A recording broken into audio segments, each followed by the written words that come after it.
오늘 함께 보실 하나님의 말씀은 마가복음 3장 20절에서 30절입니다.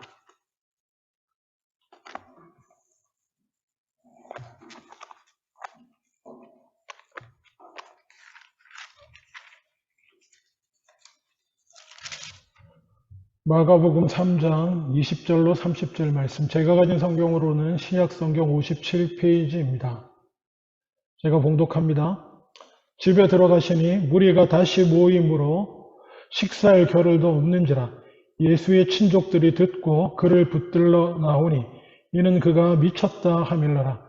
예루살렘에서 내려온 서기관들은 그가 바알세불에 집혔다 하며 또 귀신의 왕을 힘입어 귀신을 쫓아낸다 하니 예수께서 그들을 불러다가 비유로 말씀하시되 사탄이 어찌 사탄을 쫓아낼 수 있느냐. 또 만일 나라가 스스로 분쟁하면 그 나라가 설 수 없고 만일 집이 스스로 분쟁하면 그 집이 설 수 없고 만일 사탄이 자기를 거슬러 일어나 분쟁하면 설 수 없고 망하느니라.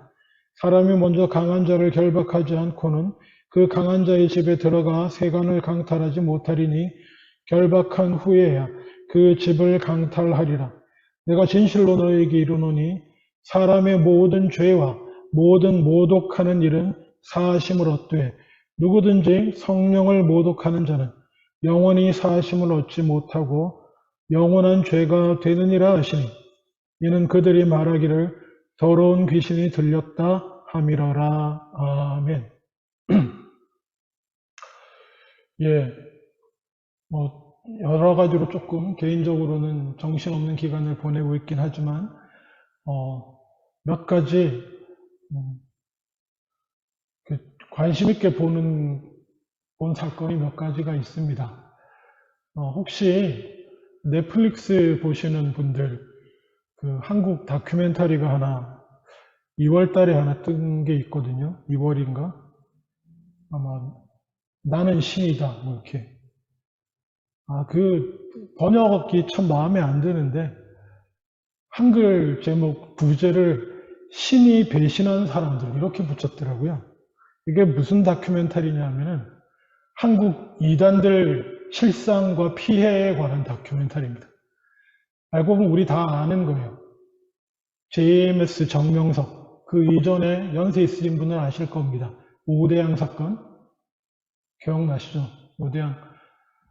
거기다가 아가동산, 이게 아가동산 사건, 그리고 가장 최근으로는 만민중앙교회 이재롱 목사 사건, 뭐 이렇게 해서 이 한국교회 이단에 관한 다큐를 넷플릭스가 돈을 줘서 제작하도록 해서 만들었고, 부제가 한국 요즘 대부분 좀 기독교를 향한 시선이 안 좋긴 합니다만은 원래 이게 부제가 홀리 비트레이얼이거든요.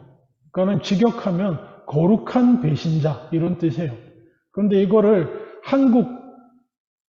한국어로 번역하면서 신이 배신한, 마치 하나님이 그 사람들을 배신해서 뭐 이런 의미로 부제를 달아놓고 참 그냥 안타까운 마음이 있었습니다. 있는 그대로 아예 영어로 쓰든가 아니면 있는 그대로 직역을 하든가. 거룩한 배신자들 이러면 약간 좀 뭐라 그럴까요? 풍자 의미도 있잖아요. 하나님을 배신하고도 자기들이 뭔가 거룩한 것처럼 행하는 이런 이단들에 관한 얘기인데 어쨌든 보시길 권하지는 않습니다. 그냥 저도 볼까 하다가 안 봤는데 주변에서 말려서 아는 목사님이 그냥 너무 보기 힘들다. 신실한 그리스도인으로서 어차피 다 아는 얘기고 그래서 저도 보기를 권하지는 않습니다. 근데 이 다큐는 엄연한 우리 한국 교회 역사라고 하면 좀 그렇고 이단들 실제로 일어났던 일이고요. 그리고 이게 이 부분에서 이단들이 발생하는 가장 중요한 문제가 성령의 역사를 분별하는 것과 관련이 있다고 저는 생각합니다.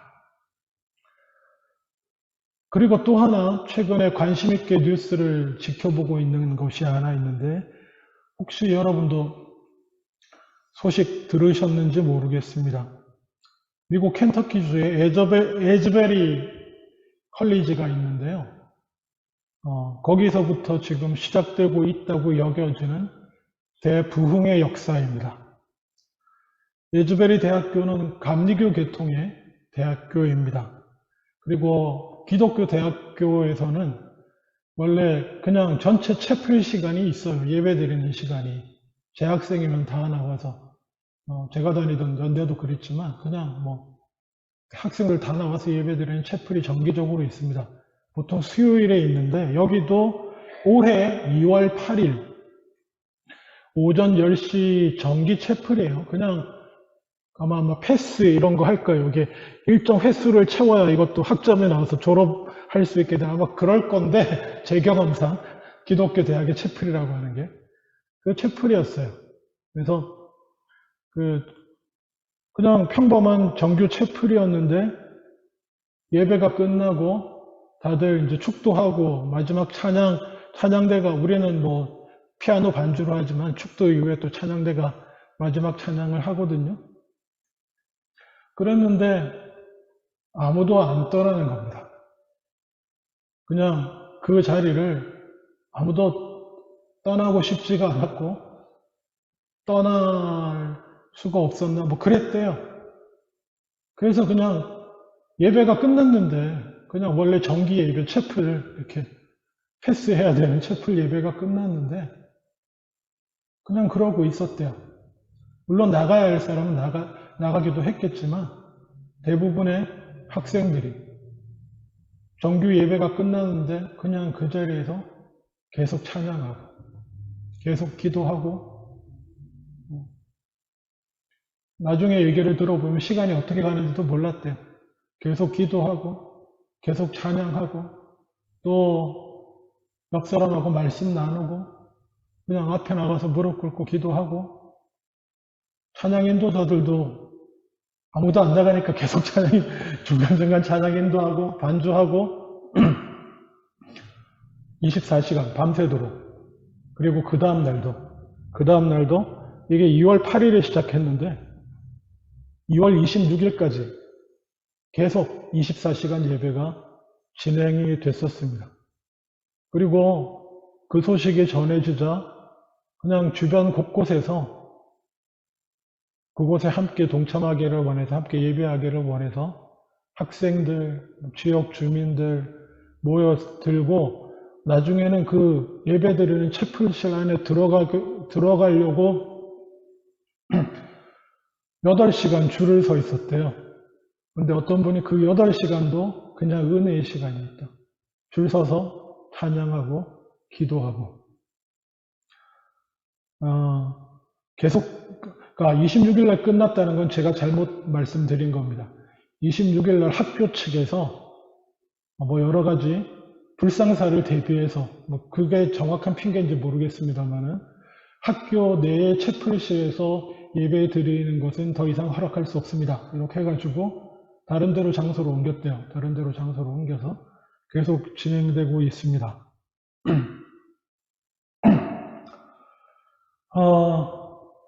자, 여러분은 이런 얘기를 들으면 어떤 생각이 드십니까? 이러한 소식에 대해서도 두 가지로 의견이 나뉘고 있습니다. 처음에는 대단히 긍정적으로 바라보고 있다가 하나님의 성령의 강권적인 역사를 우리가 또 보는 것 아닌가 이렇게 생각하며 있다가 하나 조그만한 사건 하나가 문제가 됐습니다. 이게 작은 사건일지 큰 사건일지 모르겠는데 이게 며칠 막 10일, 20일 막 진행이 되니까 찬양팀들이 그냥 교회 학생 찬양팀이 감당을 할 수가 없는 거예요. 그렇잖아요. 하루 24시간 계속 찬양 인도하는 것도 성령의 은혜로 할 수는 있는데 그게 막 이틀, 3일 가면 힘들거든요. 그래서 발런티어들 부르기 시작해서 찬양 인도를 해줄 사람들을. 그래서 또 어떤 날은 또 어떤 한 팀이 찬양 인도를 하게 됐는데 그러고 나서 어떤 사람이 오늘 뭐 찬양 인도한 사람 중에 한 명이 동성애자다. 이렇게 얘기를 했습니다. 얘기를 하고, 그러면서 소문이 어떻게 이상하게 나가냐면, 이게 동성애자들이 인도한 집회다. 이런 식으로 얘기가 나가기 시작하고, 그래서 막 여기저기서 이거는 성령의 역사가 아니고 사탄의 광명의 천사를 흉내낸 모습이다. 막 이렇게 주장하는 데도 있고, 막 의견이 두 개로 막 갈리기 시작했습니다. 저도 그냥 목회자로서 관심 있게 이 사건을 지켜보다가, 제가 총신대학원 다닐 때 교회사를 가르치셨던 박용규 교수님이라는 분이 있으세요. 지금은 이제 총신대학원 명예교수님인데, 이분은 교회사 하면 보통 부흥의 역사거든요. 한국교회 부흥의 역사, 이런 거, 이런 것들 역사적으로 조사하고 이러는 분인데, 이분도 이 소식을 듣고 직접 방문해서 그동안의 진행과 발단과 진행과 여러 가지 문제를 이렇게 다 조사를 하시고는 발표를 하신 게 있더라고요. 그러면서 이제 다 빼고 하시는 얘기가, 자기가 볼 때 성령 대부흥의 역사의 역사적인 조건들은 여기 다 들어있다. 다 갖춰져 있고, 역사학자니까. 그리고 찬양인도 이렇게 동성애자들이 찬양인도 주도한 집회다 이렇게 했는데 사실 그것은 아니고, 아까 말했다시피 확인해 본 결과 나중에 이게 길어지니까 발런티어들을 모았는데, 찬양 인도자들 그 중에 한 사람이 껴 있었던 거고, 그리고 학교에서는 그런 사실을 몰랐었고, 그렇게 진행된 것이기 때문에 그걸로 인해서 이 부흥 집회를, 부흥의 역사를 우리가 부인할 이유는 없다라고 결론 내주신 기록을 보았습니다. 하여간 이런 일들이 지금 주변에서 일어나고 있습니다. 요 2, 3월 동안에.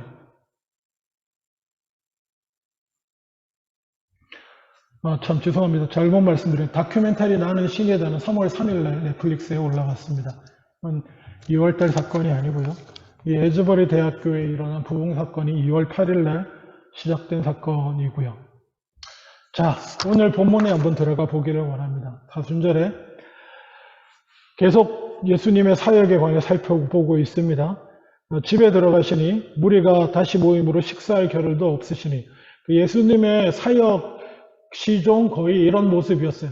사람들이 쫓아다녀서, 말씀 때문에도, 영혼을 살리는 말씀 때문에도 쫓아다녔고, 요즘 대부분의 경우 치료받고 이러려고 쫓아다니는 경우가 많습니다. 그리고 오늘 본문에 또 특별한 사건이 하나 있는데, 예수의 친족들이 듣고 그를 붙들러 왔습니다. 우리나라 분위기하고 분위기 되게 비슷해요. 친족 단위, 문중 단위, 가문 단위가 중요시되는 예수님, 유대도 마찬가지예요. 그러니까 어떤 소문이 돌았냐면은, 아마 예수를 반대하는 자들이 낸 소문일 텐데, 예수가 나사렛의 예수가 미쳤다. 이상한 짓거리 하고 다닌다. 당신 집안 아니냐? 어떻게 해라. 이런 얘기가 들어갔을 거예요. 그러니까 이른바 가문의 어르신들이 이렇게 진압하려고 예수를 말리려고 왔던 것 같습니다. 그리고 또 22절에 또 중요한 사람들 나옵니다. 예루살렘에서 내려온 서기관들. 아까 말씀드렸죠. 이제 예수님이 하시는 사역의 꼬투리를 잡으려고 처음에는 그 주변 지역의 유대교 서기관과 바리새인들이 왔는데, 이번에는 아예 본사에서 내려왔습니다. 예루살렘에서 확인하려고 내려와 있는 사람들이 있습니다. 그리고는 그 사람들이 와서 예수님에게 하는 얘기가 뭐냐 하면, 예수님의 하시는 권위 있는 사역을 보고 바알세불이 짚혔다. 귀신 들렸다. 귀신의 왕을 힘입어 귀신을 쫓아낸다. 이렇게 얘기하기 시작합니다. 바알세불이라고 표현하는 이것은 그 유명한 가나안의 신 바알에서 나온 것입니다. 바알은 언젠가 제가 말씀드렸는데 폭풍과 천둥의 신입니다. 이게 왜 중요하냐? 폭풍과 천둥이 불면 뭐가 됩니까? 비가 내리죠. 노경사회에서는 비가 절대적입니다. 그래서 가나안에서는 바알이 절대적인 신 중에 한 명이고 풍요를 보장하는, 자, 기억하세요. 타락한 인간의 내면을 역사적으로 이렇게 꿋꿋이 흘러내리면서 사람을 붙들고 있는 두 가지 욕망이 있다고 했습니다. 그게 뭐라고요? 풍요와 다산이요. 원시시대의 표현을 빌리면 물질적으로 풍요한 거, 먹을 게 많은 거, 그리고 자손이 많아지는 거, 내 세력을 키워준 이 두 개예요. 그리고 역사를 흘러내려오면서 여러 가지 이름으로 바뀌어 있지만 현대는 뭡니까? 물질과 성이에요. 욕망. 이 두 가지. 돈과 욕망. 이 두 개가 이 타락한 인간을 내면을 휘어잡고 있는, 지금도 강력하게 역사하는 그건데, 바알은 그 중에 풍요를, 많은 물질을 보장하는 신입니다. 아세라는 다산을 보장하는 신이고, 뭐 하여튼 그런데 그 바알이라는 이름에서 나온 거예요. 그래서 그리고 바알세불이라고 하는 원래 단어가 높은 거처의 주인이라는 뜻의 그 바알지불이라고 하는 단어가 있었는데, 유대인들이 이 단어를 그 솔로몬을 연상시킨다. 가장 위대한 왕 솔로몬을 연상시키기 때문에 바알지불이라는 말로 호칭으로 부르지 않고 그 파리, 날아다니는 벌레 파리 아시죠? 파리를 뜻하는 그 비슷한 발음 세불을 붙여가지고 바알세불 이렇게 부르면서 사탄의 왕의 이름으로 바알세불 이렇게 지불인데 원래 단어는 붙이고 불렀던 그 이름입니다. 그냥 참고로 알아두시고요. 혹시 여러분 옛날에나 그 혹시 소설 읽어보신 적이 있습니까? 파리 대왕이라고 번역된 1983년도 노벨 문학상을 받았던 파리 대왕, 윌리엄 골딩이라고 하는 작가가 쓴 건데 저는 대학 다닐 때 읽었습니다. 그게 80년대, 90년대 이렇게 한국어로 번역돼 나와가지고 이게 뭐야? 처음에는 제목이 너무 이상하죠. 파리, 프랑스 파리인가? 파리의 대왕인가? 그리고 또 스토리 자체는 무인도에 남겨진 열 몇 명의 청소년 남자애들이 거기에서 인간성을 잃고 지내가면서 마치 타락해 간다고 그럴까, 망가진 인간성으로 폭력과 이런 것들로 무너져 내려가는 모습들을 진짜 좀 불편한 소설인데 거기서 나오는 파리가 바알을 뜻합니다. 바알세불. 하여튼 뭐 그런 건 참고로 알아두시고요. 그래서 그 귀신에게 집혔다라고 예수님을 그렇게 모독합니다. 예수님의 치유의 역사가 귀신의 능력을 힘입은 것이다. 그럴 때 예수님이 그렇게 보통은 어지간해서는 많이 이렇게 화를 내시거나 분개하시지 않는데 24절부터 쭉 그 얘기에 대해서 말씀하십니다. 나라가 스스로 분쟁하며 설 수 없고 그 얘기 뭡니까? 사탄도 자기들끼리 싸우면 그 사탄의 나라가 완전하겠냐? 너희 얘기가 말이 안 된다.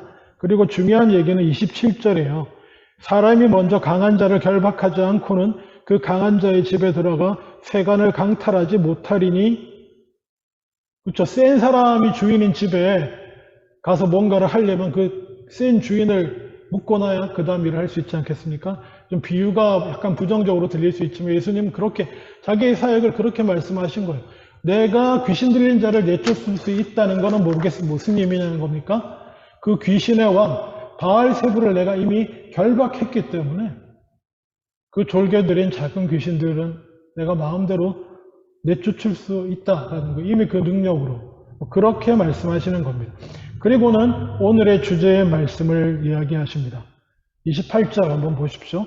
내가 진실로 너에게 이르노니 사람의 모든 죄와 모든 모독하는 일은 사하심을 얻되 누구든지 성령을 모독하는 자는 영원히 사하심을 얻지 못하고 영원한 죄가 되느니라 하시니, 이는 그들이 말하기를 더러운 귀신이 들렸다 함이라. 어쨌든 예수의 적대적인 세력은 어쨌거나 예수님의 사역을 깎아내리고 싶어 합니다.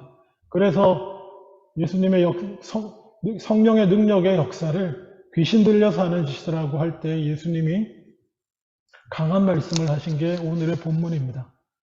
어떠한 죄도 사함받을 수 있지만 성령을 모독하는 죄는 사함을 받을 수 없다. 영원한 죄가 된다. 이게 사실은 다른 사람들보다도 신실하게 신앙생활을 하려고 하는 그리스도인들에게 참 마음에 부담을 주는 말씀이에요. 그렇지 않습니까, 여러분? 어떡하지? 내가 이 성령을, 옛날 성경이 좀 정감이 있는데 성령을 회방한다. 원래는 성령 회방죄, 뭐 이렇게 돼 있던 건데 요즘 새로운 번역에는 성령 모독이다. 이렇게 번역이 돼 있습니다만은 이런 게 막 마음에 막 걸리잖아요. 어떡하지? 내가 이 용서받지 못할 죄를 내가 지으면 어떻게 되나? 막 이런 고민들 조금은 한 번은 해보셨을 것 같습니다. 그리고 놀랍게도 성경 이곳저곳에서 사함받을 수 없는 죄에 관한 얘기를 성경이 우리에게 말씀해 주고 있습니다. 히브리서 6장 4절에 한 번 빛을 받고 하늘의 은사를 맛보고 성령에 참여한 바 되고 하나님의 선한 말씀과 내세의 능력을 맛보고도 타락한 자들은 다시 새롭게 하여 회개하게 할 수 없나니 이는 그들이 하나님의 아들을 다시 십자가에 못 박아 드러내놓고 욕되게 함이라. 같은 히브리서 10장 26절에 우리가 진리를 아는 지식을 받은 후 짐짓 죄를 범한 즉 다시 속지 않은 제사가 없고 무시무시하죠. 그리고 요한일서 5장 16절에 보면은 누구든지 형제가 사망에 이르지 아니하는 죄에 범하는 것을 보거든 구하라. 그리하면 사망에 이르지 아니하는 범죄자들을 위하여 그에게 생명을 주시리라. 사망에 이르는 죄가 있으니 이에 관하여 나는 구하라 하지 않노라. 이것도 무서운 말씀이죠. 형제들이 만약에 범죄했을 때 그 죄가 지옥에 들어가 있어요. 용서받을 수 없는 죄가 아니면은 권면하고 해서 돌아서기 위해서 구하라는 거예요. 근데 만약에 그 죄가 용서받을 수 없는 죄, 사망에 이르는 죄라고 한다면 나는 구하라고 권면하지 않겠다. 사도 요한이 그렇게 얘기하는 겁니다. 이게 우리를 깜짝깜짝 놀라게 할 수도 있습니다. 근데 우리가 여기서 꼭 하나 그냥 기억해야 될 것은 뭐냐면 로마서 8장 1절 말씀인데 그러므로 이제 그리스도 예수 안에 있는 자에게는 결코 정죄함이 없나니 예수를 믿는 자들에 대해서는 어떤 죄의 잘못과 죄에 대해서도 그것을 죄로 묻지 않겠다고 또 약속을 하셨거든요. 그리고 방금 읽었던 히브리서 말씀 진리를 아는 지식을 받은 후에 짐짓 죄를 범한 즉 속지 않은 제사가 없다 라고 한 그 히브리서 10장에 바로 그 앞절에 동일하게 히브리서 10장 14절에 그가 거룩하게 된 자들을 한 번의 제사로 영원히 온전하게 하셨느니라 이렇게 말씀하고 있거든요. 예수 그리스도의 십자가 죽으심으로 영원히 온전하게 또 하셨다라고 하는데 그럼 이 용서받지 못한다는 죄는 뭐냐 도대체? 라는 고민들을 신학자들한테도 많이 던져줬습니다. 그동안. 그냥 결론부터 말씀드리면 일단 1번 아예 예수를 모르는 불신자들이 범할 수 있는 죄가 아닙니다. 1번 아예 예수에 대해서 모르는 그렇게 생각하면 사도 바울만큼 성령의 역사를 방해하고 모독한 사람이 어디 있습니까? 근데 바울은 용서받고 사도가 됐죠. 왜요? 몰랐으니까. 예수가 구주 되심을, 구세주 되심을 몰랐으니까. 아무리 회방하고 모욕하고 뭔 일을 해도 깨달아 알고 회개하면 되는 문제였어요. 그래서 불신자에게 해당하는 죄가 아닙니다. 그리고 두 번째, 구원받은 사람에게 해당하는 죄도 아닙니다. 왜냐? 성경에 얘기했잖아요. 한번 구원받은 사람은 결코 정죄함이 없어요. 정죄함이 없고 예수 그리스도의 십자가의 죽으심의 그 희생 제사는 한 번의 제사로 영원히. 틈이 없어요. 어떤 틈이, 빗나갈 틈이 없어요. 영원한 온전함을 믿는 자에게 주십니다. 그러니까 예수 믿는 분은 걱정 안 하셔도 되고, 그리고 아예 불신자인 사람, 예수가 그리스도인지 깨닫지도 못한 사람은 해당도 안 되는 죄고, 그럼 이거 뭔가요? 로마서 2장 5절에 약간의 힌트가 있는데, 다만 내 고집과 회개하지 아니한 마음을 따라 진노의 날 곧 하나님의 의로우신 심판이 나타나는 그날에 임할 진노를 내게 쌓는도다. 끝까지 의도적으로 회개하지 않고 돌이키지 않는 자일 수 있다. 이렇게 말하기도 합니다. 그리고 그냥 직접적인 케이스는 여기 나온 그대로 예수님이 하나님의 능력으로 역사하고 그 사역을 행하시는데 그거를 귀신 들렸다고 말한 경우 직접적으로 성령의 역사를 회방하고 모독한 것이다. 이렇게 이해가 됩니다. 그래서 오늘날 반복되기 힘든 죄다라고 얘기하는 분도 있고요. 저는 이렇게 이해합니다. 그냥 제 이해를 받아들이셔도 좋고 안 들으셔도 좋은데 저는 이렇게 생각합니다. 성령의 역사를 거부하면 구원받지 못합니다. 그렇잖아요.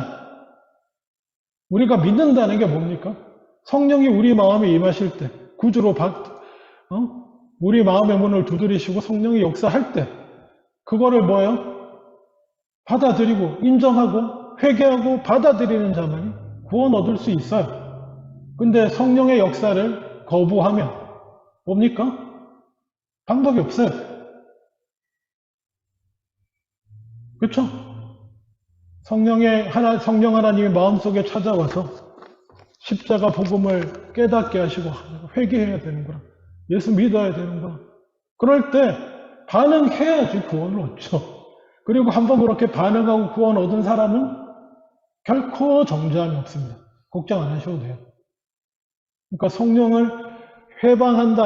성령의 회방을 모독한다.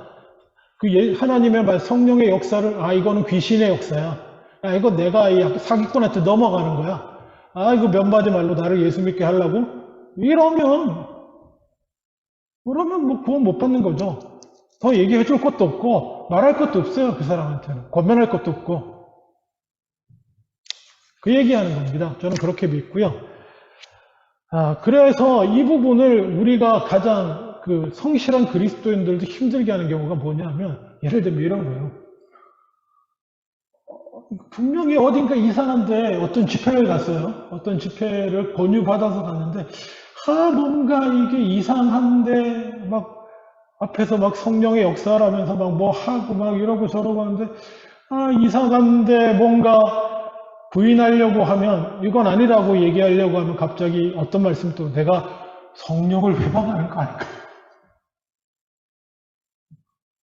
그런 생각이 들어가지고 두려워가지고 아무 말도 못하고 빠져나오지도 못하고 보통 그렇게 이단에 빠지는 경우가 많습니다.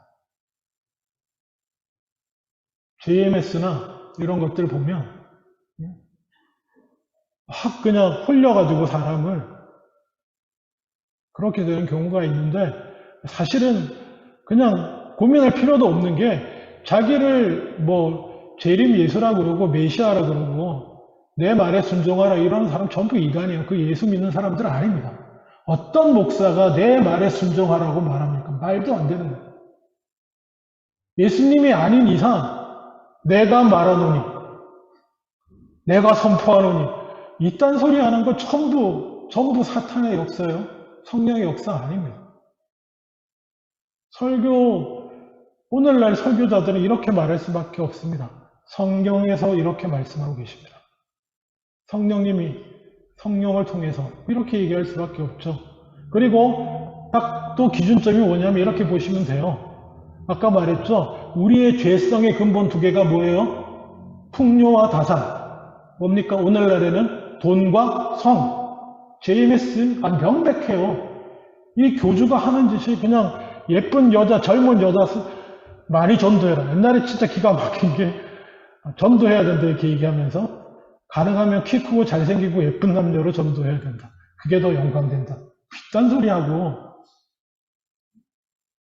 이런 거는 그냥 다 그냥 걸리는 거. 고민할 필요도 없어요. 내가 성령 회방하는 거 아닌가? 그런 고민할 필요도 없는 일입니다.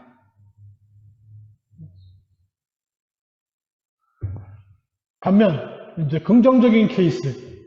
자, 에즈버리 대학교 아까 말씀드렸죠. 그 부흥 사건에 대해서 우리가 어떻게 얘기하는 게 좋겠습니까? 이런 경우 내가 성령을 회원하는 게 아닐까 혹시? 이 부흥의 역사를 부인하면 어떨까요? 이것도 동일한 기준입니다. 현재까지는 대체로 판별하는 것 중에 이겁니다. 인간이 나서서 부흥해야 됩니다. 부흥합시다. 성령 충만해야 됩니다. 부흥의 역사가 일어나야 되니까 아멘 할렐루야 할렐루야 막 이렇게 해갖고 하는 거는 부흥이라고 보지 않습니다. 항상 역사적으로 우리 가운데 성령이 임했던 것은 성령이 주도적으로 강권적으로 인간이 누가 하려고 한 게 아닌데 일어나는 거였어요. 저는 그런 의미에서 이 에즈베리 대학교 부흥의 역사는 참 부흥의 역사에 가깝겠다라고 저는 봅니다.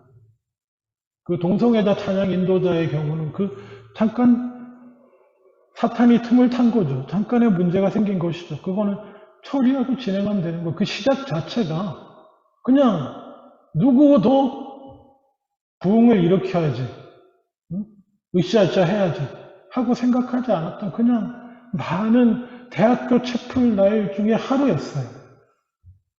그런데 그날 성령의 역사함으로 채플이 끝났는데 그 젊은 학생들이 아무도 나가고 싶어 하지 않았고 24시간, 하루, 이틀, 사흘, 나흘 대학교 측에서 행정적으로 거기 문 닫을 2월 8일에 시작했는데 2월 26일까지 끊이잖아요. 아니, 물론 왔다 갔다 하는 사람도 있었고요. 근데 문제는 누군가 계속 그 자리를 지키고 예배를 진행했다는 거예요. 어디 가야 될 사람 있죠. 그 사람 가면 또 다른 사람이 나와서 찬양 인도하고 예배 드리다가도 다른 일 있으면 나가는데 그냥 계속 그 예배가 진행되었다는 거예요. 나중에는 8시간씩 줄 서면서 있었죠. 이 2021세기에 주시는 또 한 번의 부흥의 역사를 보게 될 수도 있지 않을까라는 기대를 가져봅니다. 말씀을 맺기를 원합니다. 성령 회방죄에 너무 고민하지 마세요. 예수 믿는 자가 범할 수 있는 게 아닙니다. 이미 성령의 역사에 마음을 열고 순종하고 예수를 마음에 받아들였던 분이 지을 수 있는 범죄가 아니에요. 물론 이런 건 있습니다. 오해하지 마세요. 성령에 불순종할 때가 있습니다. 성령님이 이렇게 하라고 마음에 감동을 주실 때 불순종할 수도 있습니다. 제가 불순종하라는 의미는 아닌데 그거를 성령 회방죄라고 여기지는 마세요. 불순종할 수도 있습니다. 우리가 회개해야죠. 회개해야 되는데. 자, 말씀을 맺습니다. 열린 마음을 가지시고 그리고 구원받은 자로서의 담대함을 가지시되 분별력을 가지세요. 죄냐 아니냐만 분별하시면 됩니다. 딱 그 풍요와 다산 문제에 걸리지 않냐. 이른바 성령 충만한 집회니 어쩌니 누가 가자 얘기했을 때 가보세요. 그 두 개만 보시면 됩니다. 물질과 어떤 욕망에 사로잡힌 뭔가 나오는 곳이 아닌지만 잘 분별하시면 돼요. 기도하겠습니다. 아버지 하나님, 사순절을 맞이해서 예수님의 역사를 계속 살펴봅니다. 그때나 지금이나 성령의 역사에 대해서 이러쿵저러쿵 하는 사람들이 있고 또 여전히 우리도 잘 분별하지 못할까 두려워하는 마음도 있습니다. 구원받은 자로서의 당당함을 가지고 흔들림 없는 믿음으로 죄악을 분별하며 살아가는 우리들 다 되게 하여 주시옵소서. 감사드리고 예수님 이름으로 기도합니다. 아멘.